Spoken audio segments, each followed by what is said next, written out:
adik, panasnya hari ni. Panas kakak? Panas, dahaga tak? Dahaga tapi adik tak dah dahaga sangat. Alah, tolong kakak satu benda boleh tak? Tolong benda kakak. Ambil air masuk ke kakak. Malah lah kakak. Alah, boleh lah ambil air masuk ke kakak. Kalau adik ambil kakak bagi benda. Kakak dah bagi benda tapi nenek kata kalau kita tolong orang, nenek akan bagi hadiah kat dia. Aiskrim ke? Okey. Dia ambil kan? Adik ambil kek dia, adik minta aiskrim. Cepat. Kakak dah.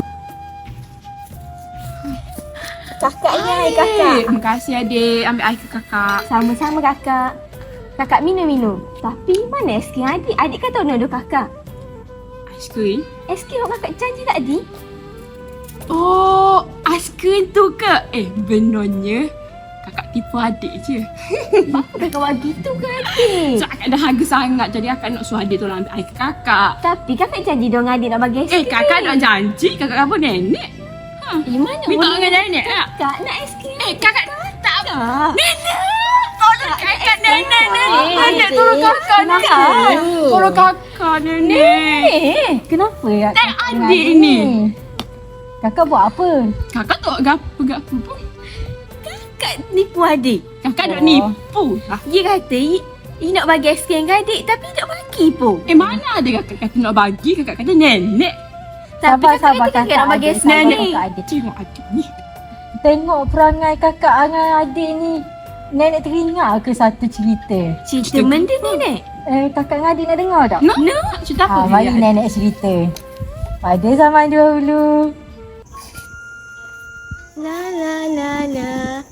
Panas dengarnya hari ni. Dahaga air dah. Di mana air ni? Tu air.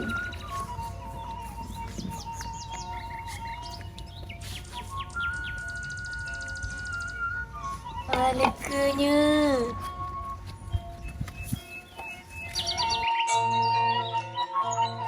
Lapolah pula. Dekat mana aku nak cari makanan? Tu pun buah. Pokok tu ada buah lah, sedapnya kalau aku boleh makan. Kan aku nak ambil buah dekat Dino. Tapi aku nak makan juga buah dia. Tapi aku nak seberang kana. Buaya lah. Kalau gitu aku boleh minta tolong dia. Tapi aku akan nipu dia.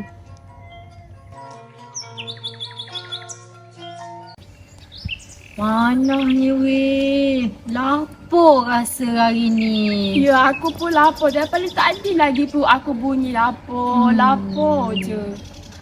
Mana nak dapat makanan? Aku rasa macam nak makan kambing. Dia sedaplah. Aku rasa macam nak makan arnak. Anak tu kecil sangat lah weh. Tak padan nak makan. Tapi aku nak makan. Tapi kita nak dapatkan makanan tu kat mana? Oh alah. Assalamualaikum. Kancil. Buaya, aku dengar semua lapar. Aku ada bawa perintah daripada Raja Sulaiman. Raja Sulaiman minta aku tanya buaya-buaya nak pergi tak makan dekat istana Raja Sulaiman. Sebab Raja Sulaiman ada buat kenduri. Kenduri? Sedapnya weh. Jom kita panggil sains-sains kita dulu. Jom kita kena tanya saya. Sekmu, nak pergi tak kenduri? Kenduri kat mana tu? Kat mana Kancil? Kenduri ni dekat istana Raja Sulaiman. Banyak doa makanan dia. Makanan yang ada kambing, arnak, kerbau. Buaya-buaya semua takkan tak mau makan. Semestinya no. Anak. Sedapnya. Tapi Kancil, tunggu dulu. Biar kami bincang dulu sama kami. Nanti kami kabur semula.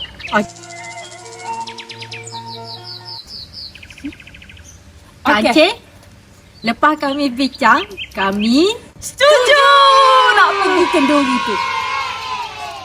Kalau buaya-buaya semua setuju, sebelum tu aku kena minta Sekmu beratur dulu sebab Raja Sulaiman tanya berapa orang nak pergi sebab nak sediakan makanan. Okey, jom kita beratur. Kejap. Kita boleh percaya ke dok ke kancil ni? Mu ni apa dok percayanya? Kancil ikut lagi pun kancil oyak. Dia kata Raja Sulaiman yang perintahkan dia untuk kabur ke kita yang dia buat kenduri. Apa dok percaya lah. Okeylah. Aku kira kejap. Okey. Berapa ekor buaya ada kat sini? 1 tambah 1, 2. 2 tambah 1, 3. 3 tambah 1.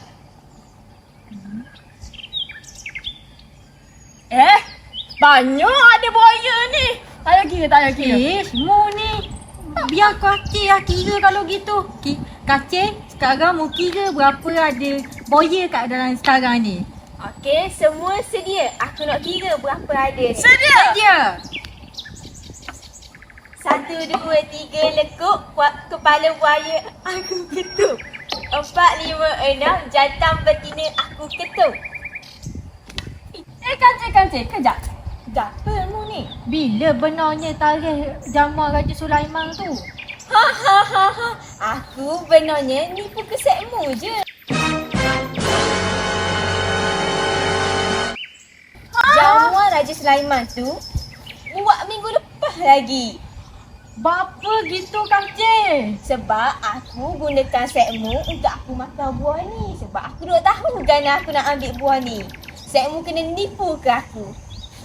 Weh, aku lapar. Aku nak makan kambing. Aku nak makan Arnab. Macam mana ni? Aku lapar.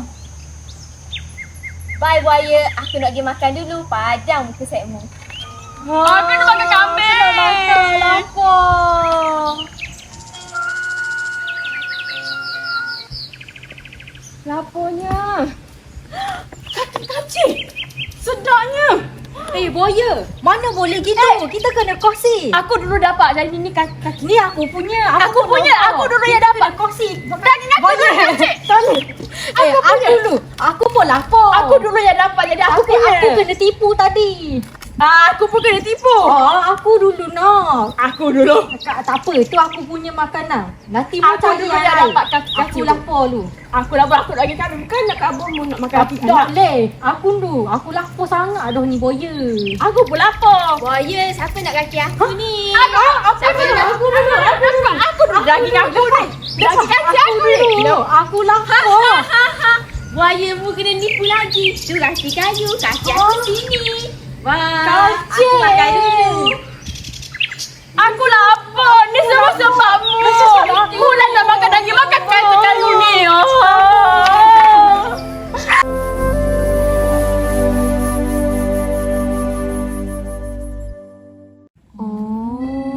Gitu cerita dia nenek. Gitulah cerita tentang kancil dan buaya. Perangai kancil dengan buaya tu lebih kurang dengan perangai kakak dengan adik tadi. Sama ke Nenek. Tapi kakak hot start dulu. Sabar. Sama Jom kita kalau gitu nenek nak tanya. Mengapa yang adik dengan kakak dapat dalam cerita yang nenek cerita tadi? Oh, adik dapat. Adik nampak kancil dalam cerita tu. Kakak dapat buaya. Buaya. Kakak dapat buaya. Apa kancil dengan buaya tu buat? Kancil ni macam jahat je ke dok nenek? Bukan. Bukan kancil tu, dia bijak dalam merancang. Ya ke? Pasal kakak lah kan. Kakak berancang tak tipu Kakak adik. dok. Kalau kakak dapat benda dari cerita tu. Kalau kakak tengok dalam cerita tu ada buaya. Lepas tu buaya tu macam kena tipu dengan kancil. Okey, kalau kakak dengan adik dapat gitu, jom nenek nak imbas balik cerita tadi. Jom. Jom. Seperti yang kita tahu, setiap penceritaan ada nilai dan pengajaran yang dapat kita perolehi. Sebagaimana dalam cerita ini, iaitu Sang Kancil dan Buaya, terdapat variasi nilainya. Antaranya ialah nilai keberanian. Misalnya, keberanian Sang Kancil dalam menyeberangi sungainya dipenuhi dengan buaya. Ini menggambarkan bahawa ketika kita ingin mencapai satu matlamat, kita haruslah berani untuk menempuhi segala rintangan yang menentang. Seterusnya, nilai yang kedua ialah nilai keyakinan, iaitu keyakinan sang kancil dalam memperdayakan buaya untuk mencapai matlamat niat, iaitu sang kancil menginginkan buah-buahan di seberang sungai. Akhir sekali ialah semangat bekerjasama, iaitu kita dapat lihat nilai ini apabila buaya dan rakan-rakannya saling bekerjasama membantu sang kancil untuk menyeberangi sungai agar sang kancil itu dapat makan buah-buahan yang diinginkan. Selain itu, saya akan menerangkan sedikit mengenai pengajaran cerita kancil dan buaya. Yang pertama ialah kita tidaklah menggunakan kebijaksanaan ataupun kecerdikan dalam menyelesaikan sesuatu perkara. Hal ini dapat digambarkan pada cerita ini melalui sang kancil yang bijak dalam merancang serta menggunakan kecerdikannya untuk mendapatkan buah-buahan di seberang sungai dengan menggunakan buaya. Yang kedua, pengajaran yang diperolehi daripada cerita ini ialah kita tidak seharusnya mudah tertipu gaya ataupun tipu helak daripada sesiapa sahaja. Perkara ini dapat digambarkan daripada cerita ini kerana sang buaya dan juga rakan-rakannya mudah terpedaya dengan tutur kata daripada sang kancil. Akibatnya, perkara ini akan memberi kesan kepada buaya dan rakan-rakannya kerana hanya tertipu untuk mendapatkan makanan daripada Sultan Sulaiman. Yang terakhir iaitu yang ketiga bagi pengajaran cerita pendek ini ialah kita seharusnya saling bekerjasama atau saling bertoleransi antara satu sama lain. Hal ini demikian kerana sifat ataupun nilai ini dapat memastikan setiap pekerjaan ataupun setiap perkara dapat dilaksanakan dengan baik. Sebagai contoh, buaya dan rakan-rakannya saling bekerjasama bagi memastikan sang kancil dapat mengira bilangan mereka. Hal ini dapat memudahkan sang kancil untuk mengetahui bilangan yang akan hadir ke istana Raja Sulaiman untuk jamuan makan. Seterusnya, saya akan menerangkan berkenaan pemikiran dalam cerpen sang kancil dan juga buaya. Yang pertama, kita dapat lihat pemikiran iaitu masyarakat Melayu menjadikan watak binatang sebagai watak mereka, watak manusia. Iaitu walaupun binatang, mereka ini mempunyai perwatakan yang sama seperti manusia. Manusia boleh bercakap, bekerja dan mempunyai cara hidup yang sempurna, sama seperti binatang yang telah diolah dalam cerita ini. Watak ini ditujukan kepada situasi masyarakat ketika itu, iaitu yang contohnya kita dapat lihat sikap masyarakat yang mudah terpedaya dengan setiap kata-kata manis yang diucapkan. Contohnya kita dapat lihat pada watak buaya yang terus mempercayai kata-kata kancil tanpa unsur pereksa. Hal ini dapat dilihat dalam masyarakat kini yang mudah terpedaya dengan kata-kata orang lain. Contohnya seperti skamer yang sedang berleluasa kini mudah untuk mencari mangsa-mangsa kerana mereka mudah untuk mempercayai kata-kata mereka dan ganjaran yang mereka tawarkan. Seterusnya, pemikiran yang kedua, kita dapat lihat watak kancil bijak menggunakan kata-kata, iaitu kancil ini dikenali sebagai watak yang binatang yang bijak di dalam hutan. Dalam kisah ini, kita dapat lihat setiap masyarakat yang sering menggunakan kata-kata manis untuk mendapatkan sesuatu. Hal ini kita dapat lihat bahawa contohnya kancil menggunakan kata-kata yang manis seperti ibarat menanam tebu di tepi bibir, seperti kancil menggunakan perkataan buaya yang gagah dan perkasa yang menunjukkan kancil itu ingin menarik perhatian buaya supaya menerima tawaran yang ditawarkan oleh kancil itu.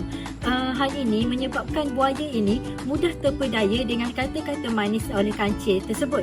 Seterusnya, pemikiran yang ketiga, kita dapat lihat kancil dan buaya juga memberi gambaran masyarakat yang gemar untuk menyimpan dendam.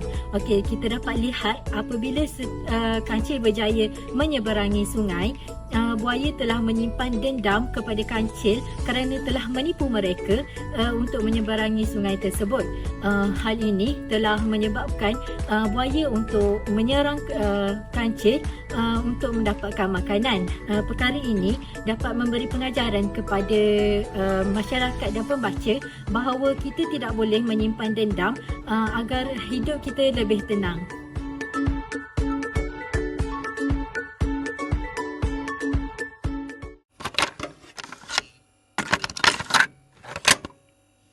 Dia kat, apa ni?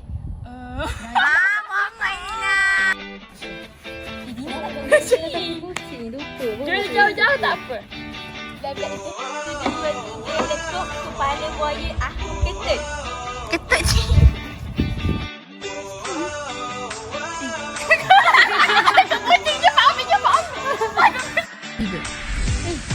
Kejap. Kita boleh charge ke dok ke kaki ni? Emo ni.